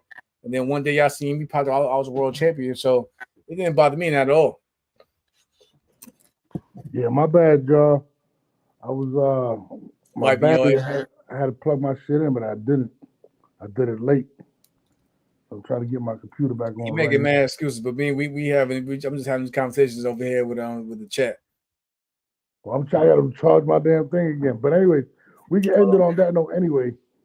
A great show for everybody. Appreciate y'all. Yeah. Let me know. I'm glad to say I chose my Marine Corps route because again, when I came back from the Marine Corps, I told my bro, I said, "Yo, L," because me and L had another brother. He passed away. Got rest in peace, Stephen Brown. My man Stephen Brown went to the Marine Corps in 2002. I enlisted in 2003. I came back home. I wanted to see my bro. I wanted to see my bro L. You know what I'm saying, do something different for himself. And especially with, you know what I'm saying, my niece being so young at the time. You know him having my niece. make a change. And then L went and did his thing as in the army as a soldier. So that's what I mean. When you have people that love you and you got love for your friends, you want to see them do well as much as they want to see you do good as well. So that's what I recommend, Octavia, just to stay close to your day ones.